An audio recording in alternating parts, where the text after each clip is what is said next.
एक संत वृंदावन में थे, तो कलकत्ता के एक सेठ जी आते थे, तो संतों को कुछ सेवाएं भेंट किया करते थे। तो एक दिन पूछा, महाराज विषयी पुरुष हूँ, बहुत धन है, भजन में मन नहीं लगता, वृंदावन आपकी कृपा से आ जाता हूँ, मुझे भगवान कैसे मिलेंगे? तो उन्होंने कहा कि यदि तुम वृंदावन के संतों का भंडारा करवाओ, हर महीने करवाओ, तो निश्चित भगवान की कृपा हो जाएगी, क्योंकि संतों के मुख से स्वयं श्री भगवान पाते हैं। उन्होंने शुरू किया वृंदावन में। अब इतना आनंद आया उनको, क्योंकि पाप नष्ट होने लगे, इतना आनंद आया कि एक महीने में वृंदावन में भंडारा करते हो और अपने कलकत्ता के लिए भी वो बस लाते, और जो संत चलना चाहे उनकी खान पान व्यवस्था करके अपने घर में भी ले जाते, सेवा करते, भेंट देते। मतलब संत सेवा का उनको एक नशा हो गया। एक दिन उनकी बस तैयार थी उनके यहाँ जाने के लिए। उनमें एक विरक्त संत जो मधुकरी मांग के पाते थे, कभी किसी से कुछ नहीं लेते थे, कभी किसी भंडारे नहीं जाते थे, वो आगे बैठे और वृंदावन से वो जाते नहीं थे। तो सब संतों ने कहा, बाबा बैठे कहाँ, कोई बरसाने थोड़ी जा रही है, ये तो सेठ के घर जाएगी बस। वो कुछ नहीं बोले। सब लोगों ने सेठ से कहा, सेठ तुम्हें आज फल प्राप्त हो गया भगवान के भक्तों की सेवा का।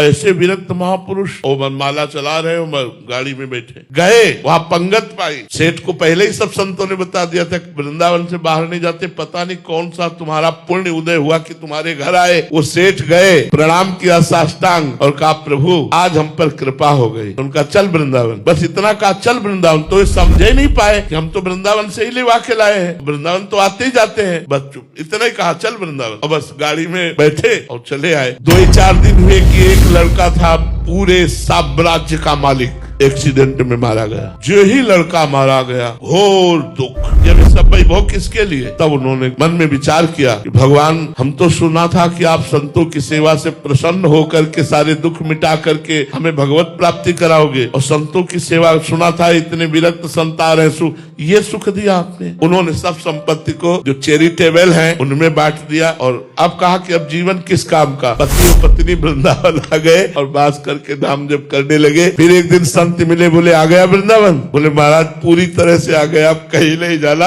और वृंदावन में शरीर दोनों का पूरा हुआ। ये है लीला। भगवान जब कृपा करते हैं तो ऐसी कृपा करते हैं कि अपने आप भगवान के पास आप पहुंच जाओगे। ये भगवान की कृपा नहीं, जिंदगी में वो माया नहीं छोड़ पाते, जिंदगी में मोह नहीं छोड़ पाते। संतों की सेवा का फल हुआ कि एक्सीडेंट रूपी लीला से उनका पुत्र भगवत धाम गया, और प्रगट में दोनों पति पत्नी वृंदावन वास करके भजन करके भगवत धाम को प्राप्त हुए।